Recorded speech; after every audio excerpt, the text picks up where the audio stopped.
who's with us today, and we'll get started very shortly.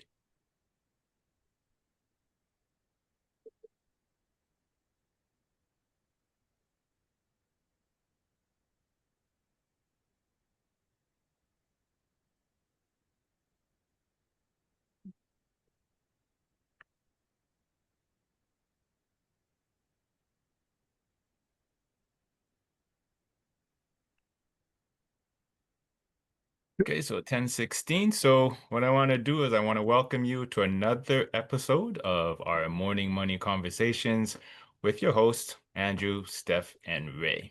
Now, Hello. oh, Sorry. that's Hello. okay. Hello. We're just getting started here, so thank you for joining us today. So we're going to be shifting gears a little bit on this show and focusing on a topic that shapes not just bank accounts, but futures. And today we're going to be talking about post-secondary preparation. So whether you're a parent, mentor, or student getting ready for life after high school isn't just about grades. It's about the mindset, the strategy, and the support that these children will get. So we're thrilled to welcome Sarah Klassen, academic and learning strategist at the University of Toronto, Scarborough. Now, Sarah brings close to a decade of experience. Andrew, can we stop for a second? We would appreciate if you guys could just mute your microphones for a bit. Could you mute him, to Stefan? the mountains Yeah. there. You can mute them. Okay, I think we're good. Thank you. All right. So once again, Sarah brings almost close to a decade of experience and a powerful passion for culturally relevant, student-centered programming.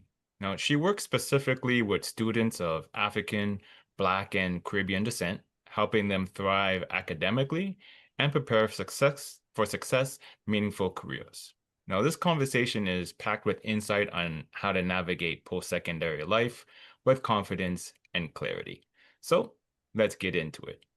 Sarah, quickly just introduce yourself, and then right after that, we'll get into the first question. All right. Thank you so much for having me today. It's lovely to share space with you all.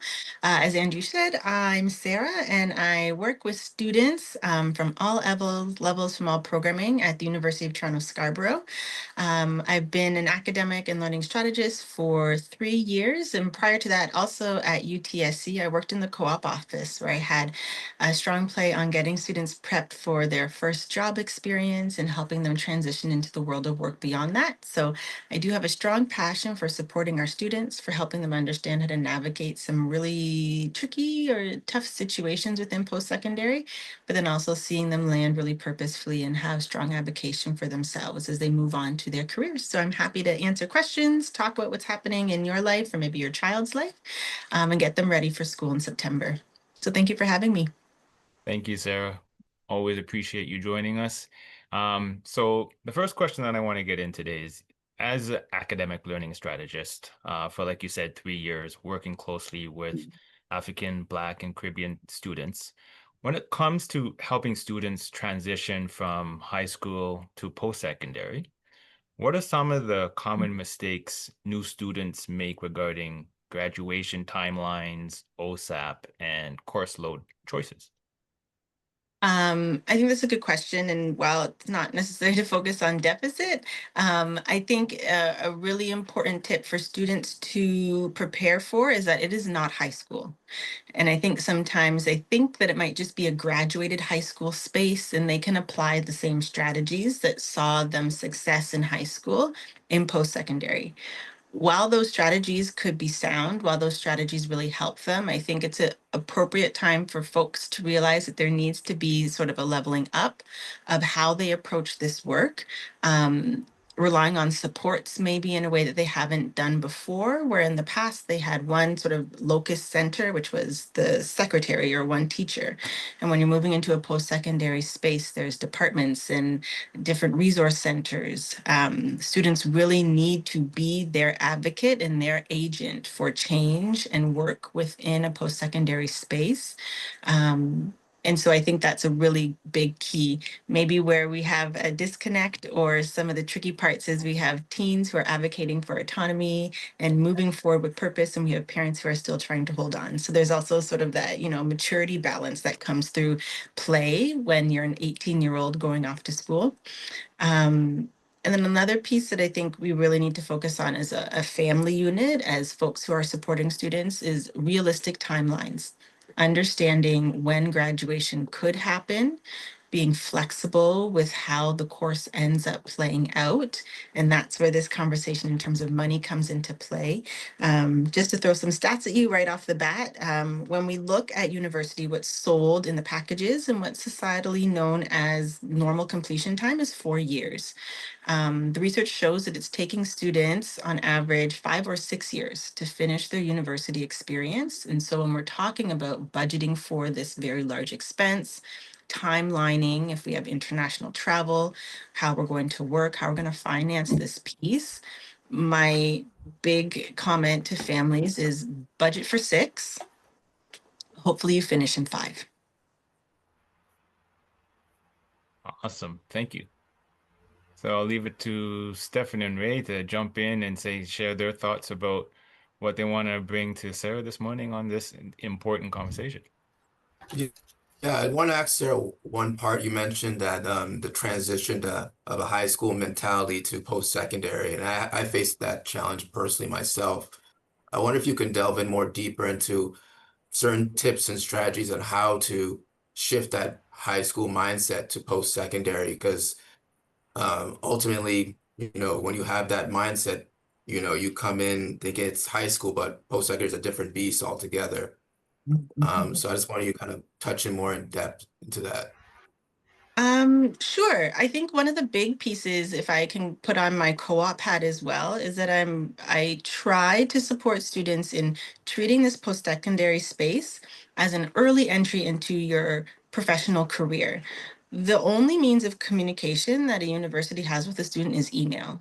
Students are not used to opening up their email on the daily, getting information from the registrar's office, getting information from my office, getting information from the transfer office, right? That's the only way we can functionally talk to your students. So if your student is starting in the fall and they haven't set up their university email yet, they need to have done that months ago, right? The professional habits that we may have in our day to day, I really try to ask students from now to start getting in the practice of. So that's one piece. Reading from top to bottom what that email says, and then actioning it. Almost every email that comes across their plate has an action. There's a task that's applied to it, that has deadlines that are attached to it, that has fee implications, that has choosing your courses by this deadline implications, that has opting in or opting out, or register for this or register for that. And so it's really important, one, that they've set up what they need to have set up, that they're actively reading it, and that they're actioning these pieces. An expression that I learned as I started in my post-secondary career is, we don't chase. That is what folks in this realm say. It's not high school. I'm not going to flag you down in the hallway and say, oh, Steph, did you hand in that report that was due last week ago? I'm not going to see someone who necessarily failed an exam and ask them to come sit, right? We don't chase these students. And that's a big disconnect that I think students experience. They're waiting for someone to pull them aside and say what's going on and what's happening. And while institutions are full of very caring professionals, they're full of people who are supportive and resourced to help them, it is incumbent on the student to reach out for help, because we have a caseload of 1,800 students. A first year psych class could have 500 students. A professor is not going to chase you down and see what's going on if the student hasn't already taken initiative steps to book an office hour, to connect with that prof after class instead of just taking off midway through class or right at the end. So acting in a professional capacity, and that involves bravery, that involves putting yourself out there. I know in one of my first year classes in the past, I said, the students who sit at the front and come up and talk to me at the end of class, I will know your name. And when I see something that comes across my inbox that has your name attached to it, and you've already introduced yourself, it allows me to know you better, to prompt, to have inquiry, to talk to you, to figure out what's going on. But if I haven't seen you in 4 months that we've spent the time together, and the day before the exam, you email me and you're like, hey, with no proper heading in your email, with no introduction, and ask for a favor from me, I don't know who you are. I can't vouch for you, and we do not have a relationship. So, setting the tone from the beginning of the semester, getting to know folks, saying hi and hello, reaching out to resources. And if I may say something, different to white counterparts, white students are in my office all the time. They're sending me emails, they're asking me questions. And so as I support students from African, Black, and Caribbean communities, I bug me, ask me, wear me down. It is my job to support you, but I can't find you all. So I need you to reach out, to be that conduit. And from then, once your name is on my roster, I'll right, we're good. I'll get you set up. But that first touch point needs to come from you. That's an amazing response, Sarah. I think that was a lot the audience got from that. Thank you. Yeah, it certainly was. So, Sarah, I went to university in the Caribbean a long, long time ago. And I was among, the year I started university, I was among some of the youngest students. I went from high school straight to university, which is not necessarily the norm in the Caribbean. Back when I went to university, most people were what they call mature students. Mm. Do you think one of the challenges a lot of students face today, going from high school to university, is that they make that jump too soon and don't have any real world experience, any real world insights, but they're just trying to do this thing that they think they need to do without any understanding of what the outcome is supposed to be?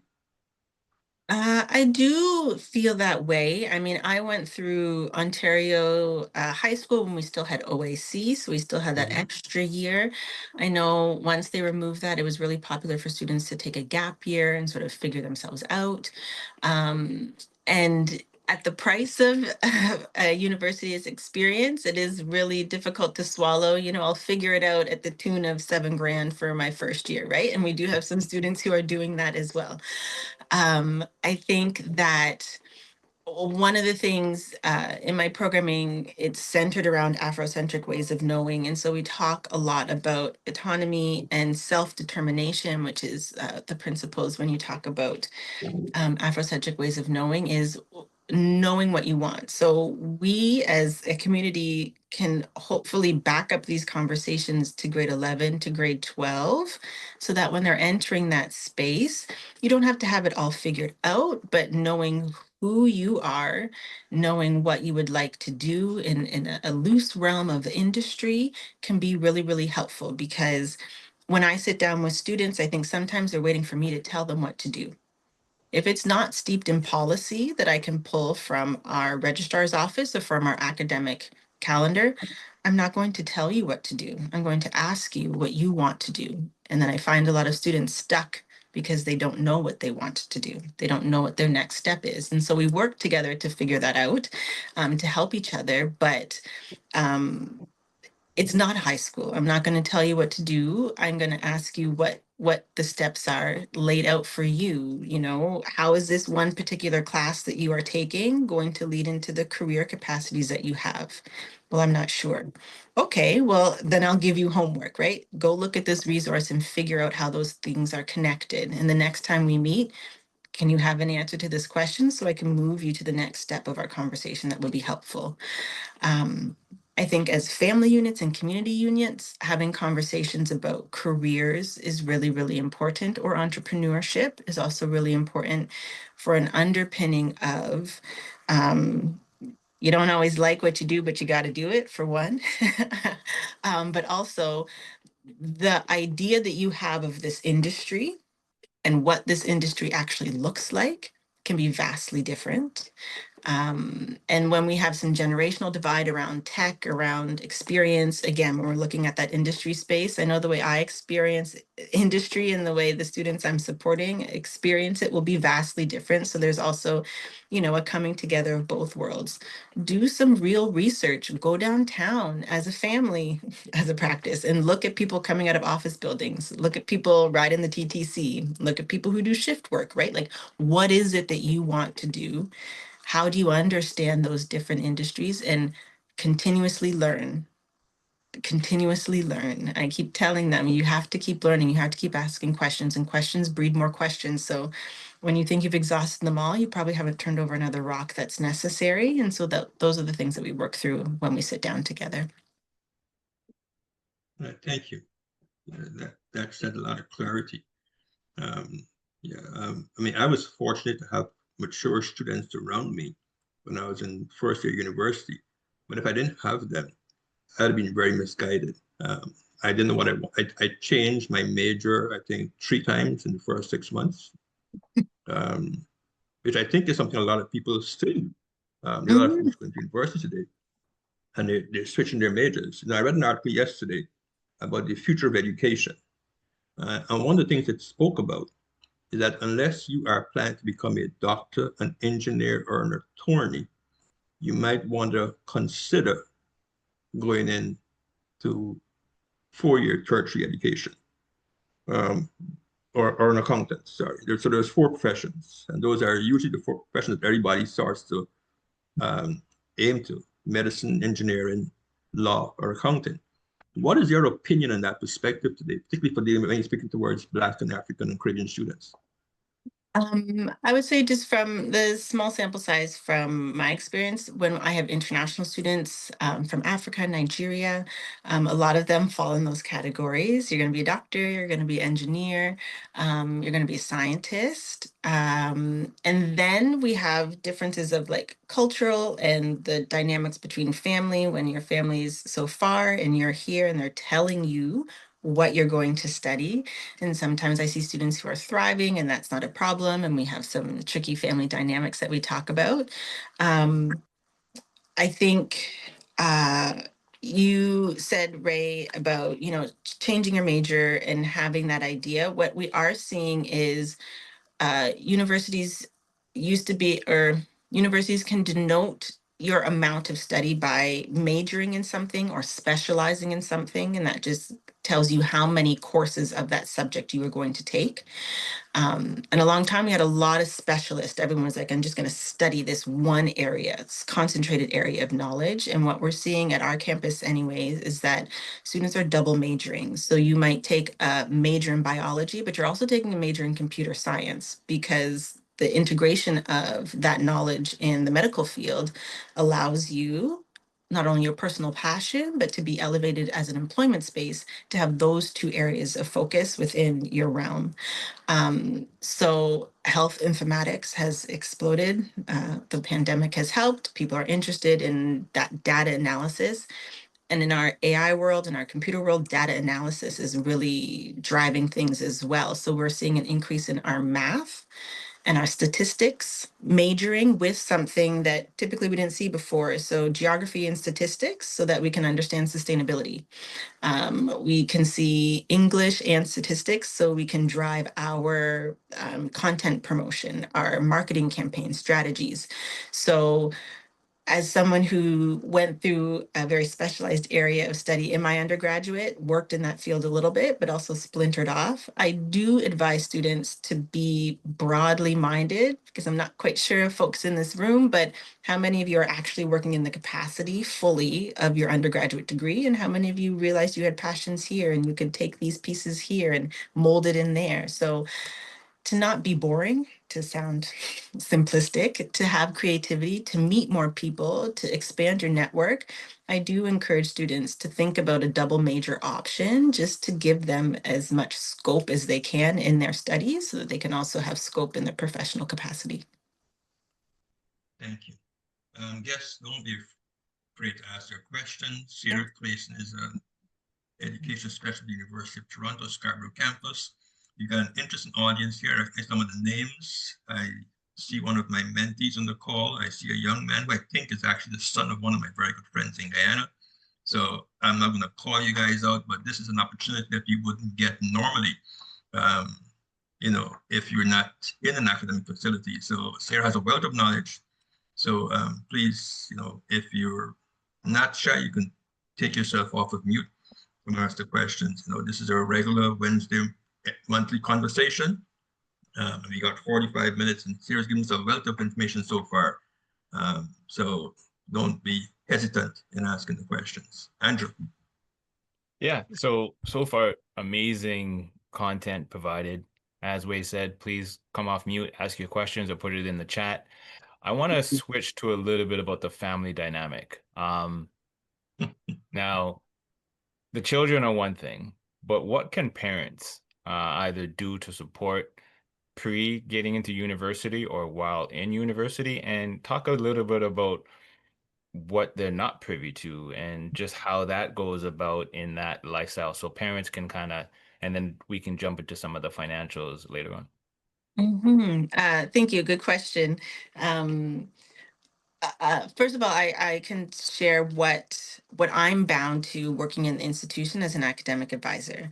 So we are bound by FIPA and HIPAA, which are Privacy Information Acts. So the students who sign the contract with the institution are our clients.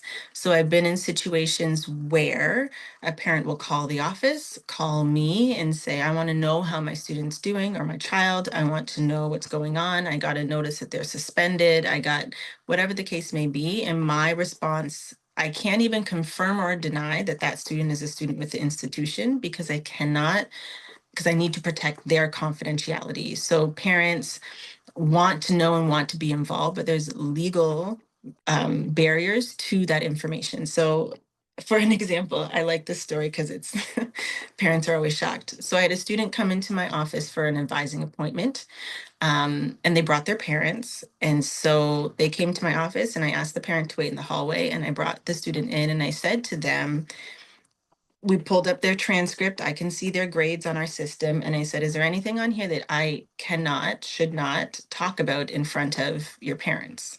And so we went through all the things that they said. Don't pull up my transcript on the screen because the parent had not seen their academic history. The student had been in a program before and they had switched. And so I am bound by what that student told me. And so when we brought the parent in, the parent had conversations and questions, and I had to respect that student's information. So I know we might have heard the term helicopter parent or wanting to be involved, but there are legalities that don't allow me to involve you. So my hope is that parents and students are having good conversations, having honest conversations, because the demand for that sort of information from the institution will not be given. I think too, something that is important for a family dynamic to recognize is sort of letting your kid go, but also holding on to get that information. So maybe doggedly on the side, the resources are there, the academic calendar, the dates and timelines for when things are happening are all available. So if it's a conversation with your child to say, let's look at this and understand it together. If you can attend some of the onboarding workshops and things that are happening across institutions over the summer, please go. Tour the campus with your child, ask questions, be involved, be engaged in a way that is supportive, because as you know, mental health on campus, the concerns, the things that students are struggling with has skyrocketed, pandemic and post-pandemic.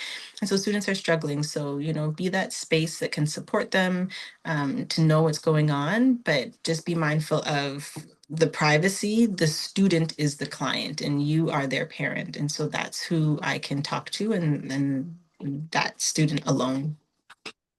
That's awesome. I don't think a lot of parents knew that. They probably used to high school access and everything else like that. So that's good for parents to know as well. We do have some hands raised. I believe it was Joshua who raised his hand first. So Joshua, you can either come off camera or take yourself off mute and ask Sarah your question. Hi there, good morning, Sarah. Hi, So my Joshua. question was if you've already like figured out the field that you wanted to go into or like a career option, do universities offer like workshops or like career opportunities for you to explore to see if you truly want to do it? And Mhm. if you choose not to do it after doing those workshops, do they give you guidance on what other career options you would have based on the subjects that you're doing? That's a good question. Most campuses have a academic center where I work. Ours are conjoined. Usually you'll find the academic and the career center as part of one department. And so the career side of our department, they host one-on-one sessions. So you can book an appointment with a career counselor where you might say, hey, I would like this summer job. Can you help me with my resume? Or I have an interview for that job. Can you help me with interview questions? And so you can set appointments and get prepped for those sort of pieces. Some academic departments, let's say history or English or management, can have student groups that bring employers onto campus, or again, the Career Center will bring employers onto campus. At our school, we call them info sessions. And so those happen all the time. We have a lot of employers who see post-secondary as the space to get the newest talent. So they are also very interested in coming to campus, having a presence there. I would say if you're beginning your university career in September, there are fairs and booths. So usually in September, October, they'll have a fair where employers might come to the institution. You can walk around, collect cards, ask questions. Those usually happen 1 or 2 times a year. Some programs have co-op programs. Those are a little bit different. Those might be actually tied to the program that you're studying in. So you need to take some courses and then you have a co-op opportunity where you leave the institution for a month or 2 months or 3 months and you're gainfully employed in that field. And then you come back to your academics. And so you sort of flip-flop between academics and career capacity. When we talk about classes themselves, so academic classes, in the Canadian context, there has been a push in the last couple of years to embed what we call WIL, which is work integrated learning, into academic classes, because not all students can go to workshops. Not all students can pay for the additional fees that a co-op program might have tied to it. And so they want to bring work integrated learning into the academic classes themselves. So you might want to sit down with someone like me, an academic advisor, and ask, I'm in English, what are the classes that have these opportunities? So I can get it within my classes. I can take my academics and also work with an industry partner to help work on some sort of campaign. And so that's where an academic advisor can have a list, all right? So English B42 has a sort of work integrated opportunity. Or if you take this community learning class, half of your class is at a co-op position, et cetera, right? Those sort of pieces are a little bit tricky to see or understand from all of the course content or information. But again, connecting with the resources on campus can actually guide you to those classes. Sometimes certain programs have guides because they want to promote, take this class. The prof has put a lot of work into bringing that industry partner into their class. So they might also want to find ways to promote and share that information. And so throughout those sort of opportunities, that's a good way to get industry knowledge into your academics. And the last piece I might say, a lot of campuses also have employment opportunities to work with university or college staff. On our campus, we call it a work study program. And so I've hired students every term who help build my workshops, who deliver my workshops, who do my research for me. And so I hire those students. And those programs are really helpful because I understand you're a student. You can only work a certain number of hours. It's still minimum wage requirements. But I know when your exam schedules are, so I can be lax with, the work I give you during those time frames. And so I've seen students and supported students throughout their university career, and then you build your resume while you're in your undergraduate space, and off you go. All right, then. Thank you. You're welcome. Thank you, Joshua, for that question and participating. We have lots of questions coming in, and I believe our next hand up was, I hope I'm saying this right, Amira? Hey, good morning, everybody. It's Amira, but Amira, people sorry. always say Amira. Miss Cal, oh, I'll just say Sarah. You spoke about double majors. So I want to do civil engineering in university, but I have a really, really big passion for art. Like I love to draw and stuff like that. And I wanted to ask you about minors. Like, there's the majors, but I also wanted to ask about minors, and I was wondering if I could do a major and a minor. Or how does that work? Like how do minors work? That was my question. I can give you general information because I don't know how it works at all institutions.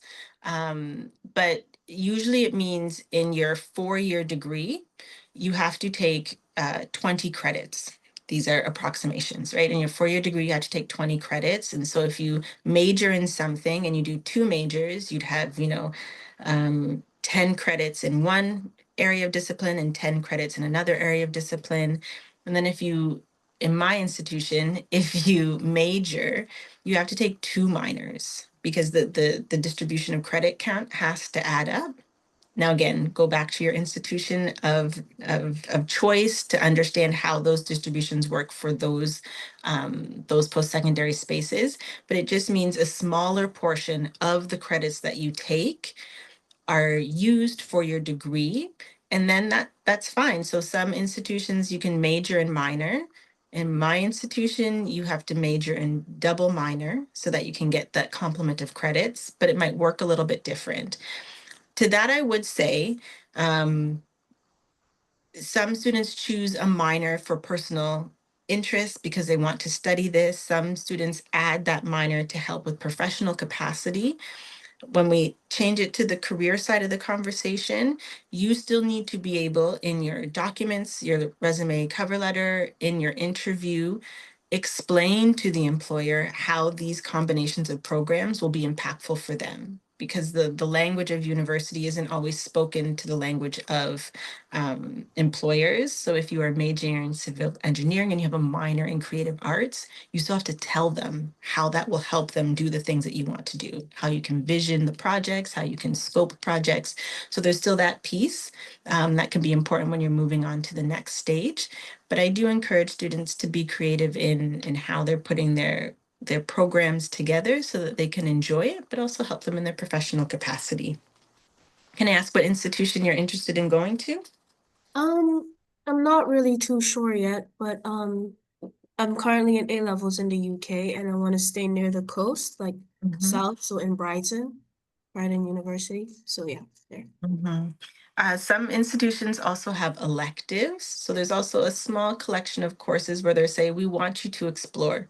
We want you to pick things that don't necessarily match with your major or match with your specialist, right? We have all of these things. So sometimes students can sort of pick a couple of courses and they're called electives. And that's where they might be able to choose classes that are of personal desire to them that might not have a strong impact on their double major specialist combination. Thank you so much for the clarification. You answered my question. Thank you. You're welcome. Good luck. Thank you, Amira, for that awesome question. Moving on to our next hand raised was Kathy Ann. Kathy Ann, go ahead. Hi, good morning, everyone. And thank you so much for having this meeting. It's just great information. My question is, how do you access programs and workshop, maybe through the academic center or otherwise, to explore different career options? My daughter is going into grade 11, so we were starting to have, the post-secondary um, conversations and what she'd like to do career-wise. And of course, there's always the staple doctor, lawyer, that kind of thing. But where do we access, like through the university, like more options to make a decision before she enters university? That is a good question, and thank you for having these conversations early. Because of the tuition fee structure, a lot of my services are only available to students who are paid students of the institution that I work at. And for the career side as well, those would be held within the institution. However, information is everywhere. So you can hop on our websites and find the pieces and the tools that could help students understand what they want to do. When in the institution, I would again encourage them to stop by. There's poster boards around, there's ways to get into different knowledge spaces just by being in the institution. So I would also remind them to look up, be aware, see what's happening around you, and opt into as much as you can with the capacity that you have. In a grade 11 space, I would encourage exploratory learning. So an example I run with my co-op students is you say you want to be X job title. Go to LinkedIn, put that job title into LinkedIn, and then respectfully stalk the people that you see. Where did they start? What is their program combination? Where did they go to university? Can you see that it took them 5 roles to get to the role that you want, and have a conversation about expectations about entry-level jobs, the second level job that you'll have, right? Sometimes students think they'll jump to manager, and there are 10 jobs in between those spaces. There's 30 years in between those spaces. So it can help mitigate disappointment about where they might end up, how long it might take them, but they could also see, looking at 5 different people, everyone started somewhere different, but this one job is the catalyst that brought them all to the same institution or to the same employment space. If your daughter is interested in one particular field of study, go to their website, look at their employee list, or look at their roster. How do people get to the places? There's a LinkedIn series. I don't think it's running anymore, but it was before, and it was called How I Got Here. And it's just a catalog of videos of folks just explaining, how did I get here? And it helps people understand that this is a journey. The whole thing is a journey. I know social media and influencers make it seem like, poof, I just got here. But I think if we could look at the aggregate in the room, the whole thing is a process. And you might not like all the steps, or maybe you'll love the steps, or you'll learn from the steps that weren't so great to allow you to get to the steps that are great. Those are good websites. The folks on here told me not to give resources. It's not a lecture. But there's a great resource called Career Cruising. There's another one called ONET. And that just looks at job forecasts as well for industries that are have a bright future. There's a little star beside it to let us know that it's rising. And then again, some old-fashioned research into the NIC codes, the codes that the government uses to classify jobs, can tell you whether or not a job has a bright future. I have a lot of students who are majoring in history, and I say, why? Like, for what? Like, we have the internet, and there are only so many museum jobs. Like, what are you going to complement that major with to actually be gainfully employed, right? So continue to have conversations. I'm a big proponent for informational interviews. Have your son or daughter write out a list of questions they have about their employment life, and tell them to talk to their auntie, talk to their pastor, talk to their friend, talk to their friend's mother. Resource your initial network so that they can get the answers to these questions, so it doesn't seem so big and abstract, but they can have steps into what they're doing. Those are the activities I put into my co-op classes. So I would suggest that you try some of those activities with your daughter. Great Thank stuff. you. Before Thank you. Andrew, thank you. Sorry, Kathy. Before we get to the next question from Tamisha, I want the audience to put their location in the chat on whether they're a student or a parent. We had one person who was in Brighton, in the UK. I'm pretty sure there's folks in the call from the US, from Canada, right parts of the Caribbean. So if you can humor us and just type your location in the chat for us, and whether you're a student or a parent, so we could get a sense of who was listening to us this morning. And thank you so very much for joining us. I know everybody's got busy mornings. We've got about 5 minutes left. I know there's another question from someone. So I'll let Andrew and Stefan continue the conversation. Thank you, gentlemen. Yes. So contrary to what Sarah says, we will put together a resource list and email it to all the participants after the show sometime during next week. So any of the resources that she has mentioned or anything further that she has, we'll try to get that out to you as email. We did have another question. Their hand went down, but I think it was Tamisha. So Tamisha, if you want to go ahead and ask your question, please. Yeah, thank you so much, Andrew. So my hand did go down because I switched devices, but one of my questions was answered. I was going to ask about a platform or software where post-secondary, well, students completing post-secondary courses could build on, their career exploration skills and whatnot. And Sarah did mention career cruising, but I know I asked this question in the chat, and Sarah, I do want to connect after this meeting. I was typing. I'm in Jamaica, parent and educator. And Sarah, did we work at Peel together, or did you work at Peel District School Board? I didn't.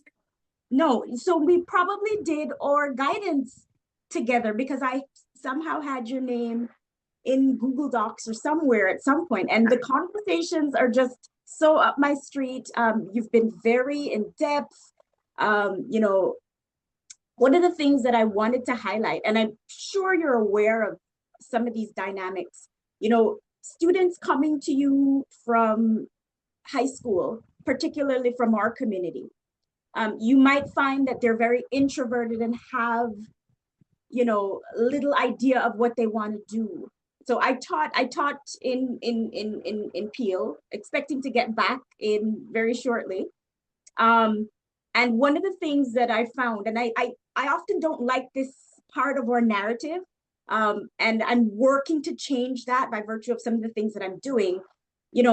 Our students are not always served as equitably as other students, right? And so that causes a lot of the anxiety, and they become introverts when that isn't even their personality. So I'm sure you're utilizing a lot of patience with them, a lot of different strategies to pull them out. Also, I don't know what your background is. I know how I was raised. I was raised in the Caribbean, raised in Jamaica, and then went to Canada. And being raised with Jamaican parents, they're wanting to tell me what to do in terms of my career, right? And I'm sure you're familiar with that. I don't know if there's students on here who might be going through some of that. What kind of advice do you have? What kind of suggestions do you have for students who, want to break the mold and want to search for themselves and do, explore a career that really is fulfilling to them, as opposed to just what their parents want, lawyer, doctor, Absolutely. Again, as you said, it's important to be culturally relevant and to understand your students and where they're coming from. And so a lot of the conversations, we talk a lot about self-determination, about advocacy, and about knowing who you are and where you want to be. And I like research, so I'm always like, bring a researched response to your parents. Don't say something like, I don't want to study business, period. Right? Like, what else is it? Like, what are your alternatives? And what are your reasons for saying this might not be for me? Or what have you tried? I had a student who was requested to be a neuroscientist, and they couldn't pass bio AO2. Right? Like the second time, the third time. Now this is impeding their ability to take more bio classes. Now on your transcripts, you have 2 failed classes, which is going to have an impact on your ability to get into your graduate school. So real conversations have to be had. This is the goal for me, but this is the reality of my experience. And this is how I'm going to advocate for myself with my parents. So looking again from the industry piece, maybe neuroscience is a bit of a reach, but you could be a pharmacist, or you could be a lab tech, or you could, right, like in the realm of science, and present that to your parents if that's something that you think would be helpful, because I see the emotional toll of sitting in that class for the third time while they watch all of their peers ascend in their academic journey. And so, right, it's a lot, and it's a lot for those students to have tough conversations. It's a lot for them to have a backbone in a culture where you do what you're told. And then we also look at the money side of it. If you take this class again, it's another $600. Or maybe it's the prof. Then we could say take it in the summer where a different prof is teaching, because it might be different dynamics in that space. So we try to explore all avenues for success. I am also very careful when I say this institution, U of T, and all of its history, I'll just say that, might not be the institution for you, but there are plenty of great institutions. And so a lot of it is students reckoning with the idea of changing what the plan might have been for them, being comfortable with that flexibility, having tough conversations, and ultimately the goal is for them to do well. I want them to do well. Another conversation we have is you might not be an A+ student, but you can be a B+ student and be the best B+ student. And so you might need to mitigate the study that you're taking for this to get an A in this class that actually has no bearing on your career. It's just a class you have to take. Take a C here so you can take an A here. So it's also, right, there's lots of things to negotiate in that time with students, and allowing them to be careful. So I can offer suggestions, ways that they could be successful and have conversations, but it's ultimately up for them. And that's where the programming comes back to: how can we build the student up enough to be strong, to make that decision and stick with it, to have that conversation with their parents and go with it. And that can be quite challenging, but also really rewarding when it pays off for them. Thank you very much, Sarah. Thanks, Tanisha, for your question. We're at 11 o'clock, and I know that everybody's got very hefty. I've got one question, if I may, Stefan, before we wrap it up. You mentioned grades just now about being an A student and a B student. And that is so very important. I think a lot of people going to school, university, post-secondary, expected to graduate with honors. How do you recognize which students are actually A students and B students, and whether they're just plain lazy and aren't applying themselves? But if they are applying themselves to the best of their ability, how do you help them to understand that, you know what, this is probably where you are, and it's not necessarily important to get all A's, have a great career. The B and C students also have great careers. Like, how does that conversation really go? I speak from my own experience. I failed classes in university too. I know folks who have failed classes in their university too. And again, U of T has a very strong sense of everyone is perfect all the time. So it's also dispelling that myth that everyone is not perfect all the time. And then that goes back to, are you talking to your peers, your friends, your relatives, your aunties, your uncles, to know that everyone's journey takes dips and turns. One thing I look at is overall, especially in our first year space, students assume that they'll come in out the gate and get A's, A's, A's. But when we look at the trajectory between first year and if we graduate in 5 years, an employer is not looking at your first year bio grade, right? That's beginner level, not interested. They want to see what you're doing in your 400 levels, your C and D levels. So absorb as much as you can here, but know that the majority of grad school requirements are looking at the latter part of your degree. And from a Canadian context, unless, as you say, Ray, you're an engineer, you're a doctor, you're a lawyer, employers aren't looking at your transcripts anyways. They don't care. I don't care.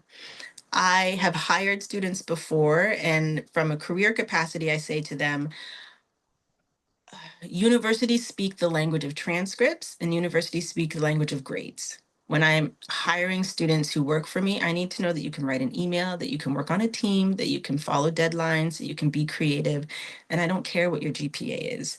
And that is a really big juggernaut for students, especially because their whole high school trajectory is to get the grades to get into university, and then they need to get the grades to get into grad school. And then I'm telling them, when you get to careers, unless you're in a very small subset, I don't care. People don't even ask for your degree. And then first they're sad because they feel hoodwinked. And then next, that it's a reckoning of, okay, self-worth, again, which is why we talk about self-determination. Your grades are not you. You are not your grades. So it's not even a conversation about numerical value. It's you are a person who is studying and taking a test. It is not who you are. And so this is where I encourage students too, and this is sort of the cultural piece. Parents are like, study and get good grades. And I say, study and do the best that you can, but be in every extracurricular that you can, because your network is going to get you farther than your grades would. The Can you friends say that you that make one now. more time for audience, Sarah? Because we've got a few students on our call, and I know some of the parents of these students, and I know they're pushing them to be the best they can. But I want to reiterate that statement one more time. So In the Caribbean, we get yeah, hired for academics.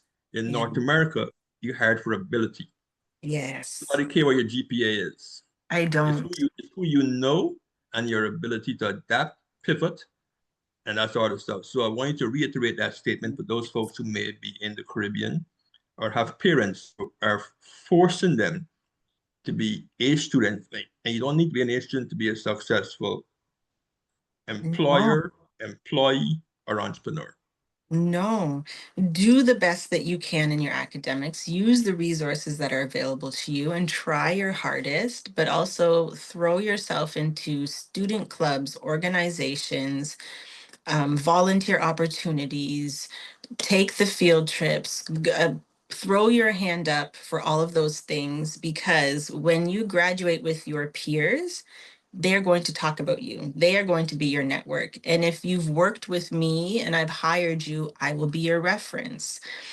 The connections and networks that you make now are going to be your colleagues in the future, are going to be the ones that are going to tap you on the shoulder or link you or promote you or tell a colleague of a colleague of a colleague that you did really great in this capacity. And so again, for our Caribbean parents or maybe our international parents, where an A is an A and is A, that is not the norm anymore, especially in our world of AI, and especially me as an elder millennial. I'm the hiring manager and I know what legacy hired and A students do. And I understand that that is not enough to drive a strong team. That is not enough to have a diverse team.